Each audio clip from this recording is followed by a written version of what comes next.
বিসমিল্লাহির রহমানির রহিম। আমরা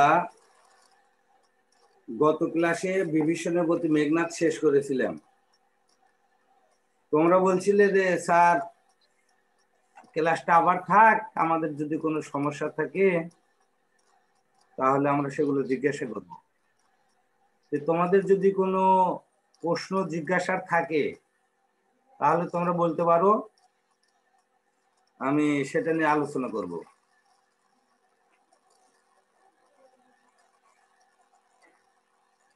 স্যার আমার আছে কোশ্চেন আছে। বলো। স্যার পাঠ পরিচিতির ভিতর হ্যাঁ, ওই যে পাঠ পরিচিতির ভিতর থেকে মানে পড়ছে আর কি। হুম, মেঘনাদ বধ কাব্যের ওই যে ষষ্ঠ স্বর্গের লক্ষণের হাতে অন্যায় যুদ্ধে মৃত্যু ঘটে। হ্যাঁ, তো বীর সরি কি অসম মহর্ষি বীর মেহনাদের। হ্যাঁ, স্যার এটা কি মানে ওই যে রাম আর রাবণের কি জানি একটা যুদ্ধের কথা বলছেন, সেটার কথা বলতিছে? হ্যাঁ। ঘটনা হচ্ছে, আমরা তোমাদেরকে প্রথম ক্লাসে, আমার ক্লাস যদি তোমরা দেখে থাকো তাহলে দেখবে যে ওখানে আমি আলোচনা করেছিলাম যে রাবণ এবং রামের যুদ্ধের ঘটনা কাহিনীটা আমি বলেছিলাম যে হুম হুম। রামকে যখন যুদ্ধে পাঠায়, মানে বনবাসে পাঠায়, তার সাথে তার ভাই লক্ষ্মণও যায় এবং রামের স্ত্রী সীতাও বনবাসে যায়। এখন বনবাসে থাকা অবস্থায় একদিন ওই বনে, পঞ্চবটী বন, ওই বনে বেড়াতে যায় হলো রাবণের বোন শূর্পণখা। শূর্পণখা বেড়াতে যাওয়ার পর শূর্পণখা লক্ষণের রূপে মুগ্ধ হয়ে লক্ষণকে প্রেমের প্রস্তাব দিলে লক্ষণ রাগ করে শূর্পণখার নাক কেটে নেয়। জি স্যার। নাক কেটে নেওয়াকে কেন্দ্র করে রাবণ রামের স্ত্রী সীতাকে তুলে নিয়ে আসে, অপহরণ করে নিয়ে আসে। আর স্ত্রী সীতাকে অপহরণ করে নিয়ে যায়, তখন রামের বিরুদ্ধে যুদ্ধ ঘোষণা করে সীতাকে মুক্ত করার জন্য। এই যুদ্ধ করতে গিয়ে প্রথম দিন যুদ্ধে মেঘনাদের বড় ভাই সে মারা যায়, বীরবাহু। বীরবাহু মারা গেলে পরবর্তী দিন যুদ্ধের জন্য সেনাপতি হিসাবে নিযুক্ত করা হয় মেঘনাদকে। মেঘনাদ জি স্যার। যুদ্ধে যাওয়ার আগে তার পুজোর ঘর, যাকে বলা হচ্ছে নিকুম্ভিলা যজ্ঞাগার, জি এই স্যার। ঘরে যখন সে তার ইষ্ট দেবতার পূজা অর্চনা করতেছিল, ঠিক সেই মুহূর্তে চাচা ভীষণ রামের সাথে তো হাত মিলাইছে, যার কারণে সে রামের ভাই লক্ষণকে পথ দেখায়, সে গোপনে নিকুম মহিলা যজ্ঞাগারে নিয়ে আসে। নিকুম মহিলা যজ্ঞাগারে আনার পর লক্ষণ মেঘনাদকে যুদ্ধের আমন্ত্রণ জানায়, কিন্তু মেঘনাদ তো তখন যুদ্ধের অবস্থা ছিল না, তার হাতে কোনো অস্ত্র ছিল না, কোনো কিছু ছিল না। এই যে নিরস্ত্র মেঘনাদকে আক্রমণ করে লক্ষণ মেঘনাদকে হত্যা করে। এই যে হত্যা করার আগে যে কথোপকথন গুলো হয়েছিল তার চাচাকে কেন্দ্র করে, বিভীষণকে কেন্দ্র করে, সেই কাহিনীটাই হলো আমাদের বিভীষণের প্রতি মেঘনাদ কবিতার মধ্যে আছে। যে যখন লক্ষণ এসে তাকে যুদ্ধের আমন্ত্রণ জানায়, লক্ষণকে দেখে হতভম্ব হয়ে যায় মেঘনাদ, যে লক্ষণ কি করে এখানে আসলো, তার তো আসার কথা না, আমাদের অনেক সৈন্য আছে, তারপরে আমাদের পথ ঘাট তো তার অচেনা, তাহলে সে কি করে এতগুলো লোকের চোখ ফাঁকি দিয়ে আর পথ ঘাট চিনে নিয়ে আমার কাছে আসলো। পরে দরজার দিকে তাকে দেখে যে বিভীষণ ওখানে দাঁড়িয়ে আছে, তখন সে তার প্রশ্নের উত্তর নিজে নিজেই পেয়ে যায়, যার জন্য বলে, হ্যাঁ কি, যে এতক্ষণে অরিন্দম কহিলা বিষাদে, যে এতক্ষণ পর অরিন্দম বুঝতে পারলো, অরিন্দমই হলো মেঘনাদ, অরিন্দম বুঝতে পারলো যে কি করে লক্ষণ এখানে এসে পৌঁছিল। এই যুদ্ধে মেঘনাদকে হত্যা করা হয়। তোমরা লেখক পরিস্থিতির ভিতর দেখছো যে ঘটনা তাই, যে মেঘনাদকে যখন যুদ্ধের আমন্ত্রণ জানায়, মেঘনাদের হাতে তো অস্ত্র নাই, সে তার চাচাকে বলে তুমি রাস্তা ছাড়ো বা দরজা ছেড়ে দাও, আমি অস্ত্র নিয়ে আসি। কিন্তু তার চাচাও বললো যে না, আমি তো এখন রামের কাছে আত্মসমর্পণ করেছি, রামের বিপক্ষ কাজ করা আমার পক্ষে সম্ভব নয়। যার জন্য মেঘনাদ অস্ত্র আনতে যেতে পারেনি, আর নিরস্ত্র মেঘনাদকে তখন লক্ষণ হত্যা করেছে। বুঝতে পারছো? জি স্যার। আর কোনো প্রশ্ন?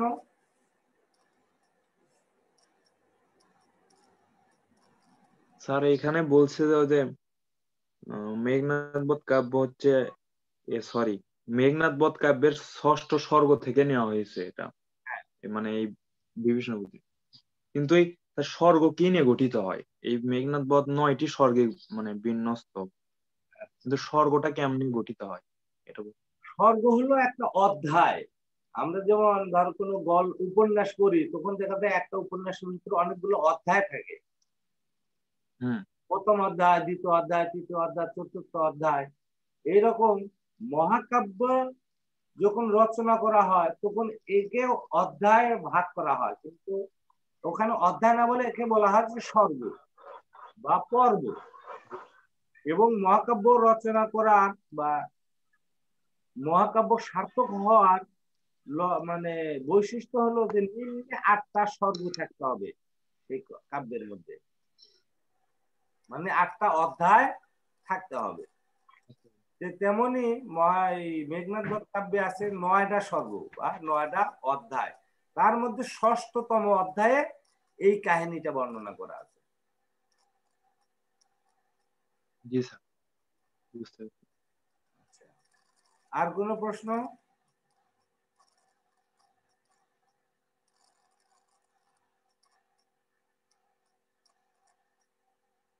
আর কোনো প্রশ্ন আছে তোমাদের?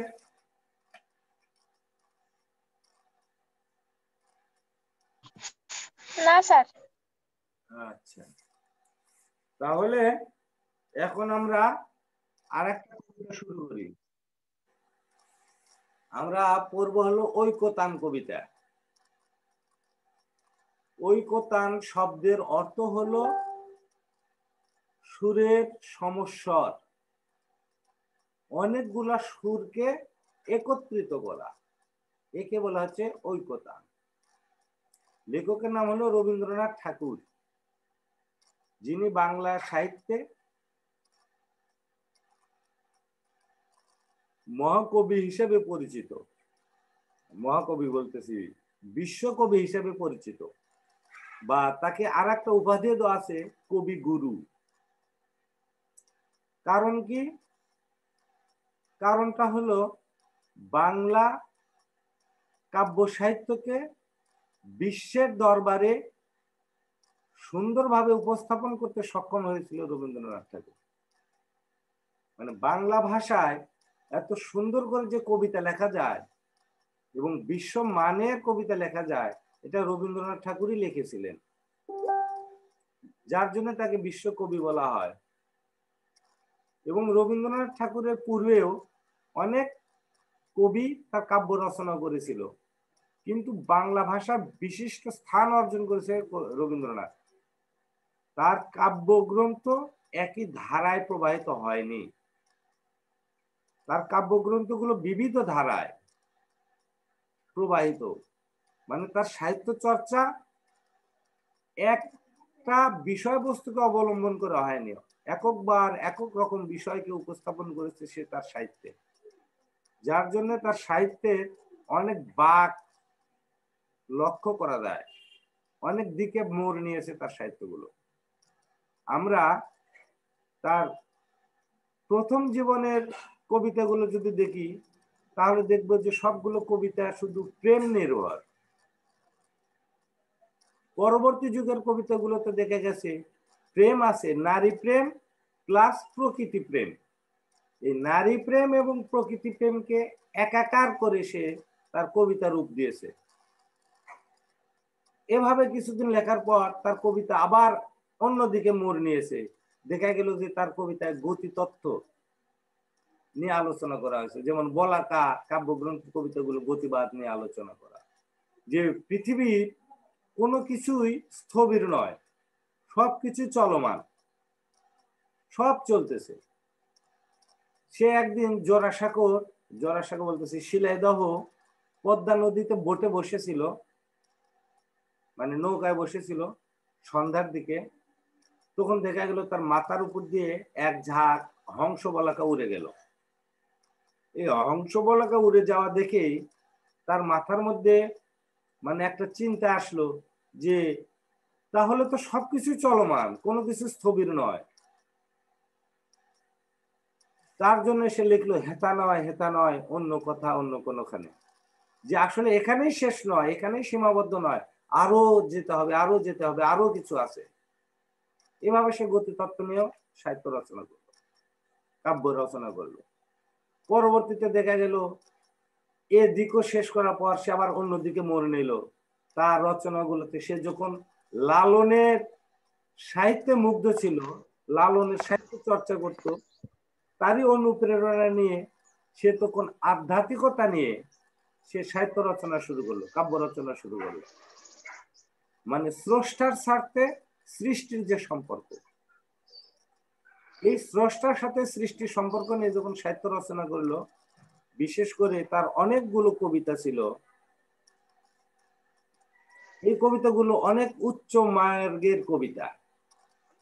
যেমন তার একটা কবিতার ভিতর আছে, আমার মাথা নত করে দাও হে তোমার চরণ ধুলোর তলে। যে স্রষ্টার সাথে যে সৃষ্টির সম্পর্ক, যে স্রষ্টা সে অনেক উপরে, সৃষ্টি তার নিচে, এবং বলতেছে আত্মসমর্পণ আমি এমন ভাবে করতেছি যে তোমার পায়ের নিচের যে ধুলো তার নিচে আমার মাথা। তার মানে কি, আমার অস্তিত্ব বলতে কোনো কিছুই নেই, আমি পুরোপুরি সারেন্ডার করলাম, পুরোপুরি আত্মসমর্পণ করলাম তোমার কাছে। এই জাতীয় কবিতা লেখার কারণে সে তখন নোবেল পুরস্কারও পাইছিল। তারপরে তার কবিতাগুলো এখানেই নয়, পরবর্তীতে দেখা গেল যে সে সাধারণ মানুষকে নিয়ে কবিতা লিখছে কিছু। তারপরে মৃত্যু চেতনা তার মধ্যে কাজ করা শুরু করলো, সে মৃত্যু চেতনা নিয়েও কবিতা লিখেছে। তার শেষ লেখা এই কবিতাগুলো তার মৃত্যু চেতনাকে নিয়ে লেখা। এভাবে সে বাংলা সাহিত্যে তার কাব্য দিয়ে বাংলা সাহিত্যকে এত উচ্চ পর্যায়ে নিয়ে গেল, আর এই কারণে তাকে বিশ্বকবির মর্যাদাও দেওয়া হয়েছিল। এছাড়াও এই রবীন্দ্রনাথ ঠাকুর ভারতে একটা বিশ্ববিদ্যালয় প্রতিষ্ঠা করার স্বপ্ন দেখেছিল এবং তিনি প্রতিষ্ঠাও করেছিল, যেটা আজও আছে, বিশ্বভারতী বিশ্ববিদ্যালয়। এটা শান্তিনিকেতনে। রবীন্দ্রনাথ ঠাকুরের প্রথম কাব্যগ্রন্থ মাত্র 15 বছর বয়সে প্রকাশ পায়। কাব্যগ্রন্থের নাম হলো বনফুল। আর বললাম যে রবীন্দ্রনাথ ঠাকুর নোবেল পুরস্কার পেয়েছিল, আসলে তার বাংলা কাব্যগ্রন্থ দিয়ে সে নোবেল পুরস্কার পায়নি। এই গীতাঞ্জলি, গীতিমাল্য, গীতালি, এই 3টি কাব্যগ্রন্থের কিছু কবিতাগুলো সে ইংরেজিতে অনুবাদ করেছিল, নিজেই ইংরেজিতে অনুবাদ করে ওর একটা নাম দিয়েছিল, তার নাম হলো দ্য সং অফ গীতাঞ্জলি অফারেন্স। এই বইটা প্রকাশ পাওয়ার পর তাকে নোবেল পুরস্কার দেওয়া হয়, এবং এশীয়দের মধ্যে, মানে এশিয়া মহাদেশের যতগুলো রাষ্ট্র আছে, এই রাষ্ট্রের মধ্যে সর্বপ্রথম রবীন্দ্রনাথ ঠাকুরই নোবেল পুরস্কার পান 1913 সালে। এই তত্ত্বগুলো আমাদের মনে রাখতে হবে। আর রবীন্দ্রনাথ ঠাকুর শুধু কবিতাই রচনা করেননি, বাংলা সাহিত্যে ছোট গল্পের জনকও বলা হয় রবীন্দ্রনাথ ঠাকুরকে। তার পূর্বে আরো অনেকে ছোট গল্প রচনা করেছিল, কিন্তু রবীন্দ্রনাথ ঠাকুরের ছোট গল্পগুলো এত উন্নত মানের যে ছোট গল্পের যে বৈশিষ্ট্যগুলো, এই বৈশিষ্ট্যগুলো তার ছোট গল্পের মধ্যে পুরোপুরি ভাবে ছিল, যার জন্য রবীন্দ্রনাথকে বলা হচ্ছে ছোট গল্পের জনক। এছাড়া তিনি অনেক প্রবন্ধ রচনা করেছেন, তাকে এই জন্য বলা হয় শ্রেষ্ঠ প্রাবন্ধিকও। এবং তার নাটকগুলো বিশ্বের নাট্য সাহিত্যের অন্যতম স্থান অর্জন করেছিল। তার নাটকগুলো, বিশেষ করে তার রূপক সাংকেতিক নাটকগুলো বিশ্বমানের নাটক, যেমন রাজা, অচলায়তন, ডাকঘর, রক্তকরবী, এই ধরনের নাটকগুলো অনেক উন্নত মানের নাটক। এই জন্য রবীন্দ্রনাথকে শ্রেষ্ঠ নাট্যকারও বলা হয়। আবার উপন্যাসেও দিক থেকেও তিনি সফল। তার শ্রেষ্ঠ উপন্যাসের মধ্যে শেষের কবিতা, নৌকাডুবি, চোখের বালি, গোরা, এই ধরনের উপন্যাসগুলো অনেক উন্নত মানের উপন্যাস। এছাড়াও গীতিকার গান রচনার দিক থেকেও রবীন্দ্রনাথ ছিলেন শ্রেষ্ঠ, এবং বাংলা সাহিত্যের যে শ্রেষ্ঠ 5 জন গীতিকারকে চিহ্নিত করা হয় বা নির্বাচিত করা হয়, তার মধ্যে 1 নম্বরে আছে রবীন্দ্রনাথ ঠাকুর। এবং রবীন্দ্র গীতি এখনো আমাদের গানের জগতে অপরিসীম মর্যাদার অধিকারী। এত উন্নত মানের গান আর অন্য কেউ রচনা করতে পারেন। তাহলে রবীন্দ্রনাথ শুধু কবি না, তিনি গীতিকার, তিনি উপন্যাসিক, তিনি নাট্যকার, তিনি প্রাবন্ধিক, তিনি ছোট গল্পের জনক। এক কথায় বলতে গেলে বাংলা সাহিত্যের একমাত্র মহাকাব্য ছাড়া সকল শাখায় রবীন্দ্রনাথ ঠাকুরের ছিল সফল পদচারণা। অর্থাৎ যে শাখায় তিনি হাত দিয়েছেন সে শাখায় তিনি সার্থক। এই জন্যই রবীন্দ্রনাথ বাংলা সাহিত্য বলা হয় বাংলা সাহিত্যের পুনরায় অর্জন করে আছে বা দখল করে আছে। রবীন্দ্রনাথের ঐকতান কবিতা, এই কবিতা সম্পর্কে কিছুটা তোমাদের সাথে আলোচনা করি। ঐকতান কবিতাটা কবির জন্মদিনের নামক কাব্যগ্রন্থের অন্তর্গত 10ম কবিতা। পরীক্ষায় আসতে পারে যে ঐকতান কবিতাটি কোন কাব্যগ্রন্থ থেকে নেওয়া হয়েছে। আমরা উত্তরে বলবো যে জন্মদিন নামক কাব্যগ্রন্থে। অথবা পরীক্ষায় আসতে পারে যে ঐকতান কবিতাটি জন্মদিন কাব্যগ্রন্থের কততম কবিতা। তাহলে আমরা এখানে বলতে পারবো যে জন্মদিনে কাব্যগ্রন্থের 10ম কবিতা, 10 নম্বর কবিতা, 10 সংখ্যক কবিতা। হ্যাঁ। আর এই কবিতাটি জন্মদিনে কাব্যগ্রন্থে প্রকাশ পায় কবির মৃত্যুর 4 মাস পূর্বে। কবি মারা যাওয়ার 1348 সালে, হ্যাঁ, আগে 1348 বঙ্গাব্দে, বাংলা সাল হিসেবে 1348 সালে কবির মৃত্যুর 4 মাস আগে এই জন্মদিনে নামক কাব্যগ্রন্থে প্রকাশ পায়। আর এই কবিতাটি একক কবিতা হিসেবে প্রকাশ পায় হলো সর্বপ্রথম 1347 সালে। 47 ফাল্গুন সংখ্যায় পত্রিকার নাম ছিল প্রবাসী পত্রিকা। তার মানে কি প্রবাসী প্রথমে কবিতাটি প্রকাশ পায়, পরবর্তীতে কবিতাটি সংকলন করা হয় জন্মদিনে কাব্যগ্রন্থের মধ্যে।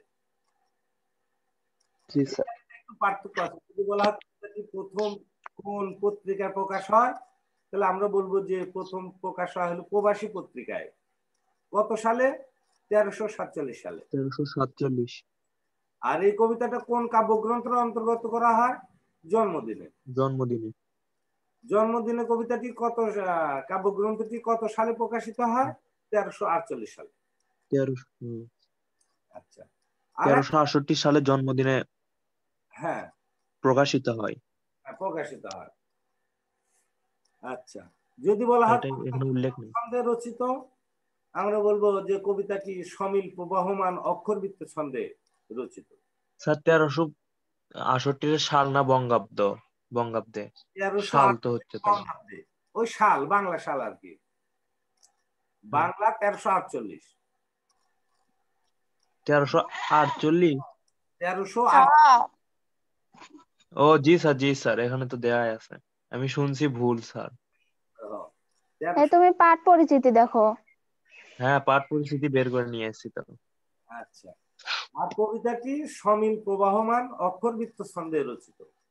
অনেক সময় পরীক্ষায় আসে, এমসিকিউতে আসে যে কবিতাটি কোন ছন্দে রচিত, অক্ষরবৃত্ত, মাত্রাবৃত্ত, না স্বরবৃত্ত, সবিল প্রবাহমান, না অমিত্রাক্ষর ছন্দ, এরকম ভাবে চারটা থাকবে। সমিল প্রবাহমান অক্ষরবৃত্ত ছন্দে রচিত। আর এই কবিতাটির মাত্রা হলো ৮/৬ অথবা কিছু আছে হলো ৮/১০। এখন এই মাত্রা এগুলো আসলে তোমাদের ইন্টার লেভেলে পড়ানো হয় না, এটা অনার্স ক্লাসগুলোতে এই ছন্দ ক্লাস করা হয়। শুধু তোমাদের পরীক্ষায় এমসিকিউ তে উত্তর দেওয়ার জন্য এইটুকু মুখস্থ রাখবা যে কবিতাটি ৮/৬ এবং ৮/১০ মাত্রায় অধিক।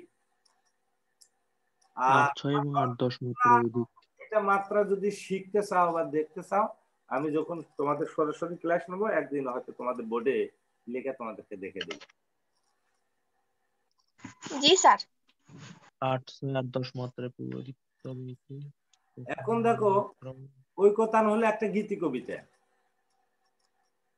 আসলে আমরা কবিতাকে ভাগ করি, গীতি কবিতা আছে, মহাকাব্য আছে, তারপরে কাহিনী কবিতা আছে, মানে কাহিনী কবিতা, এরকম অনেক আছে। আমরা ঐকতান যেহেতু গীতি কবিতা, অতএব গীতি কবিতার কাকে বলে এটাও আমাদের জানা দরকার। যে কবিতায় কবির আত্মানুভূতি বা একান্ত ব্যক্তিগত কামনা ও বাসনা, আনন্দ বেদনা তাহার প্রাণের অন্তঃস্থল হইতে আবেগ কম্পিত সুরে অখণ্ড ভাবমূর্তিতে আত্মপ্রকাশ করে, তাহাকেই গীতি কবিতা বলা হয়। তাহলে বলা হচ্ছে যে কবিতায় কবির আত্মানুভূতি মানে অন্তরের ভিতরের যে অনুভূতি বা একান্ত ব্যক্তিগত কামনা বাসনা আনন্দ বেদনা প্রাণের অন্তঃস্থল হইতে আবেগ কম্পিত সুরে অখণ্ড ভাবমূর্তিতে আত্মপ্রকাশ করে, তাহাকেই বলা হয় গীতি কবিতা। আসলে মধ্যযুগেও কবিতা ছিল, কিন্তু সে সময় কবি যে কবিতাগুলো লিখত ওখানে কবির নিজস্বতা তেমন ছিল না, বা কবির মনের আবেগ অনুভূতির প্রকাশ তেমন ছিল না, বা তার দুঃখ সুখের কথাগুলো তেমন ছিল না। সে যুগে কবিতা লেখা হতো বিশেষ করে কোন হিন্দুরা লিখত দেবদেবীকে প্রাধান্য করে বা তাদের প্রশংসা করে কবিতা লেখা হতো। হয়তো দেখা যেত দেবী স্বপ্নে দেখেছে যে আমার প্রশংসা করে তোমরা একটা কাব্য রচনা করো, তখন সে দেবীর প্রশংসা করে তারা কাব্য লিখত। যেমন মনসা মঙ্গল কাব্য ছিল, চণ্ডী মঙ্গল কাব্য ছিল, এগুলা দেব দেবীকেই উদ্দেশ্য করে লিখত। মনসা মঙ্গল কাব্য দেখবে তোমাদের বগুড়ার মহাস্থানগড়ে আছে বেহুলা লক্ষিন্দর, এই বেহুলা লক্ষিন্দরের কাহিনী নিয়ে লেখা মনসা মঙ্গল কাব্য। তার মানে কি ব্যক্তির কথাগুলো ছিল না। কিন্তু যখন থেকে আধুনিকতার জন্ম হলো তখন মানুষ মনে করলো যে আমরা কেন অন্যের কথা লিখতে যাব, আমার নিজের মনেরও তো কথা আছে, আমার নিজেরও তো দুঃখ আছে, কষ্ট আছে, সুখ আছে, আনন্দ আছে, আমি আমার চাওয়া আছে, পাওয়া আছে, এই কথাগুলোই আমি আমার সাহিত্যে বা আমার কবিতায় আমি লিখব। তখন থেকে হলো আধুনিকতার সূত্রপাত। আর যখন থেকে মানুষ নিজের কথাগুলো লেখা শুরু করলো তখন থেকেই হলো গীতি কবিতার জন্ম। এই জন্য বলা হচ্ছে কবির একান্ত ব্যক্তিগত কামনা বাসনা ও আনন্দ বেদনা। তাহলে কবির নিজের কথাগুলো থাকে, তখনই তাকে বলা হচ্ছে গীতি কবিতা। এবার আমরা ঐকতান কবিতাটা পড়ব। ঐকতান কবিতাটা হলো আমার কি ধরনের কবিতা? ঐকতান কবিতাটাকে বলা হচ্ছে ব্যক্তিগত স্মৃতি রমন্থন, বা আমি আমার স্মৃতিকে রমন্থন করতেছি, আমি আমার জীবনকে ফিরে দেখতে চাই। আমি সারাদিন যা কিছু করি সন্ধ্যা যদি বা রাত্রে ঘুমাতে যাওয়ার আগে যদি চিন্তা করি আমি সারাদিন কি করলাম, তাহলে কিন্তু সব কিছু আমাদের চোখের সামনে ফুটে উঠবে। ভেসে ওঠে। তেমনি এখনো যদি তুমি চিন্তা করো যে তুমি তোমার বিগত জীবনে কি করেছো, তোমার বুদ্ধি করার পর থেকে দেখবে যে সব কিছু তোমার চোখের সামনে ফুটে উঠছে। তুমি বলতে পারবা কবে হাঁটতে যায় আচার খাইছিলা, হোঁচট খায় পড়ে গেছিলা, কার গাছের আম পাড়তে যায় তারা খাইছিলা, সব কিন্তু মনে আছে। কোন শিক্ষকের গাল কবে খাইছে সব কিন্তু মনে হবে। এবং তোমার মনে হবে যে আসলে আমি এই কাজগুলো করেছিলাম, এগুলো করা ঠিক না, আজ থেকে আমি এগুলো করব না। তাহলে পিছনে ফিরে দেখা, আমরা সবকিছু দেখতে পাই। কবিও ঠিক তেমনি তার দীর্ঘ কাব্য জীবনে এক প্রান্তে এসে সে চিন্তা করতেছে যে আমি আমার বিগত জীবনে কি করেছি, আমার সাহিত্য রচনা করা, আমি যেহেতু শুধু বাংলাদেশের কবি না, আমি সারা বিশ্বের কবি, তাহলে আমি কি আমার কবিতায় বা আমার সাহিত্যে আমি সমস্ত কিছু তুলে ধরতে পেরেছি কিনা। যখন দেখলো যে পারেনি, সমস্ত কিছু তুলে ধরতে পারেনি, হয়তো অনেক দিকে আলোচনা করেছে। প্রথমে আমি বললাম যে সে মানে নারী সৌন্দর্য বা নারী প্রেম নিয়ে আলোচনা করেছে, প্রকৃতি প্রেমকে নিয়ে আলোচনা করেছে, কখনো প্রকৃতি আর নারীকে একাকার করে দেখা হয়েছে, কখনো গতিবাদ নিয়ে আলোচনা করেছে, কখনো আধ্যাত্মিকতা নিয়ে আলোচনা করেছে, কখনো মৃত্যু চেতনাকে নিয়ে কাব্য লিখেছে।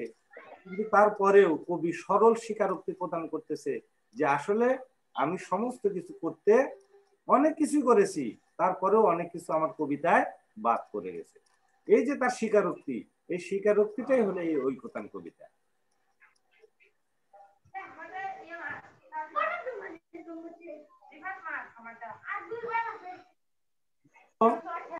কবি বলতেছে বিপুলা এ পৃথিবীর কতটুকু জানি, দেশে দেশে কত না নগর রাজধানী, মানুষের কত কীর্তি, কত নদী গিরি সিন্ধু মরু, কত না অজানা জীব, কত না অপরিচিত তরু, রয়ে গেল অগোচরে বিশাল বিশ্বের আয়োজন, মন জুড়ে থাকে অতি ক্ষুদ্র তারই এক কোণ। এখানে কবি এই পৃথিবীর বিশালতা প্রকাশ করতে গিয়ে বলেছে যে পৃথিবী অনেক বড়, বিপুলা, অনেক বিপুল, অনেক বড় এই পৃথিবী। এই এত বড় পৃথিবী আমি এক রবীন্দ্রনাথ ঠাকুর কতটুকুই বা জানি, আমি তো তেমন কিছুই না, অত দূর আমি জানি না। দেশ আছে পৃথিবীতে, কত নগর আছে, কত রাজধানী আছে, এবং এই পৃথিবীর মানুষের কত কীর্তি আছে, কত নদী আছে, কত গিরি আছে, সিন্ধু আছে, মরু আছে, কত ধরনের জীব আছে, যার কিছু আমি চিনি, যার কিছু আমি চিনি না, এগুলো কি আমার অগোচরে রয়ে গেছে। তার মানে এই পৃথিবী অনেক বড়, এই পৃথিবী বিশাল হওয়ার কারণে আমি অনেক কিছু জানলেও অনেক কিছুই আবার আমার অজানাই থেকে গেছে, রয়ে গেছে। হ্যাঁ, বিশাল বিশ্বের আয়োজন, এই বিশ্বের আয়োজনটা কি অনেক বড়, আর আমি পরে আসি কোথায়, মন মোর জুড়ে থাকে অতি ক্ষুদ্র তারই এক কোণ। তাহলে পৃথিবী এত বড় বিশাল, তারই এক কোণে আমি পড়ি। ধরো আমাদের দেশ বাংলাদেশ, আমরা তো দেখছি অনেক বড়, সেই টেকনাফ থেকে তেতুলিয়া অনেক বড়, জি স্যার। কিন্তু তুমি বিশ্বের মানচিত্রে বাংলাদেশকে দেখতে দাও, এতটুকু দেখো খুঁজেই পাওয়া যায় না, একটা বিন্দুর মতো পড়ে আছে বাংলাদেশ। আবার এই বাংলাদেশেরই আমরা কি সব জায়গা চিনি, সব জায়গা চিনি না স্যার। সব জায়গা যাওয়া হয়নি, অনেক প্রাণী জানি না। তাহলে এই যে আমাদের অজানা, এই অজানার পর যে আমি যদি বলি আমি সব জানি, সব চিনি, সব জ্ঞান আমার আছে, তাহলে এটা হবে মিথ্যাচার। কিন্তু রবীন্দ্রনাথ ঠাকুর ইনি অনেক বড় মনের মানুষ, অনেক বড় কবি, যার জন্য তিনি এই মিথ্যাচারটা করেননি। তিনি নিজের দুর্বলতা, নিজের ব্যর্থতা অগোচরে স্বীকার করেছেন। বা অকপটে সেটি স্বীকার করেছেন। এবং এই কথাগুলো বলেছেন। তাহলে এই যে তার মনের মনের আকুলতা, যে আমি বিশ্বের এত বড় বিশ্বের এক কোণে বসে আছি, যার জন্য আমি অনেক কিছু জানিনি, জানিও না, চিনি না, বুঝিনি, এটা সে স্বীকার করার পর মানুষের যখন সে ক্ষুধার থাকে, সে ক্ষুধার নিবারণ করার জন্য সে কিন্তু চেষ্টা করে, সে যে করেই হোক। তোমরা বিড়াল প্রবন্ধে দেখে আসছো যে বিড়াল ক্ষুধার তাড়না কি করছে, কমলা দুধ চুরি করে খাইছে। তার মানে কি, চুরি করে হলেও সে তার পেটের ক্ষুধা নিবারণ করছে। তেমনি মানুষের যেমন পেটের ক্ষুধা থাকে, তেমনি মানুষের মনের ক্ষুধাও থাকে। রবীন্দ্রনাথ যেহেতু স্বীকার করছে যে আমার ভিতরে অনেক কিছুই অজানা, তাহলে সেটা কোনো জানার দরকার। আর জানার জন্য সে কি করেছে, তো বলতেছে সেই ক্ষোভে পরিগ্রন্থ ভ্রমণ বৃত্তান্ত আছে যাহে অক্ষয় উৎসাহে, যেটা পাই চিত্রময়ী বর্ণনার বাণী কুড়াই আনি। জ্ঞানের দীনতা এই আপনার মনে পূরণ করিয়া লই যত পারি ভিক্ষা লব্ধ ধনে। তো বলতেছে এই যে আমার অজানা আছে, আমার জ্ঞানের স্বল্পতা আছে, তাহলে সারা জীবনকে আমি এই জ্ঞানের স্বল্পতা নিয়ে থাকবো?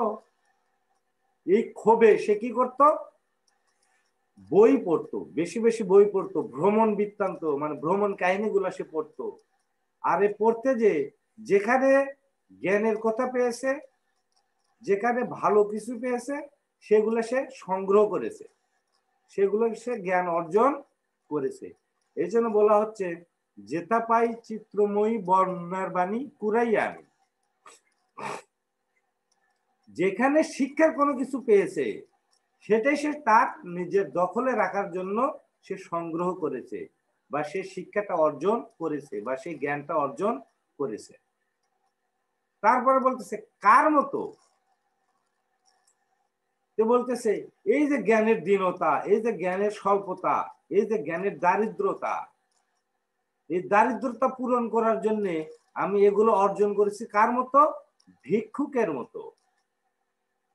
ভিক্ষুক যেমন বাড়ি বাড়ি গিয়ে একটু একটু করে হলেও ভিক্ষা নিয়ে তার ভিক্ষার থলিটা পূর্ণ করার চেষ্টা করে।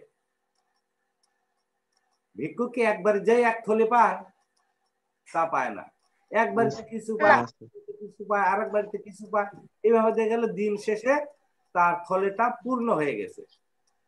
রবীন্দ্রনাথ যে আমি যে আমার জ্ঞানের দীনতা আছে, আমার জ্ঞানের সংকীর্ণতা আছে, আমার জ্ঞানের যে অনেক মানে কমতি আছে, এটা পূরণ করার জন্য ভিক্ষুকের মতো আমি যেখানে যা পাইছি সেটাই সংগ্রহ করে আমার জ্ঞানের এই দীনতা পূর্ণ করার চেষ্টা করেছে।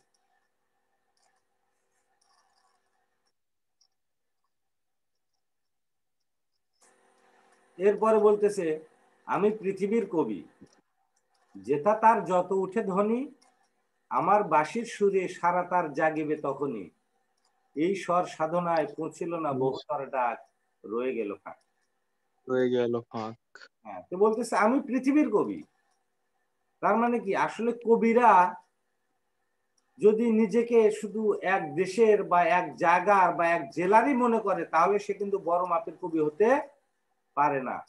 কারণ তার লেখাটা হতে হবে বিশ্বমানের, সকলের জন্য, বা সার্বজনীন। একজনের লেখা যখনই সার্বজনীন হয়, তখনই সে উৎকৃষ্ট লেখকের মর্যাদা লাভ করে। তুমি যদি শুধু তোমার এই টেঙ্গামাগুর এলাকার ঘটনা নিয়েই শুধু পড়ে থাকো, তাহলে তো তুমি টেঙ্গামাগুরের মধ্যে সীমাবদ্ধ, তুমি তো পুরো বগুড়া জেলার মধ্যেই প্রবেশ করতে পারবে না। তেমন কবি যখন লেখে, তখন সে চিন্তা করে যে আমি শুধু এখানকার জন্য নয়, সারা বিশ্বের জন্যই যেন আমার এই কথাটা প্রযোজ্য হয়। যেমন নজরুল ইসলাম লেখছিল তার কবিতায়, যে তার কুলি মজুর কবিতায়, যে সেদিন দেখিনু রেলে, কুলি বলে এক বাবু সাপ্তারে, ঠেলে দিল নিচে ফেলে, চোখ ফেটে এলো জল, এমনই করিয়া জগৎ জুড়িয়া মার খাবে কি দুর্বল।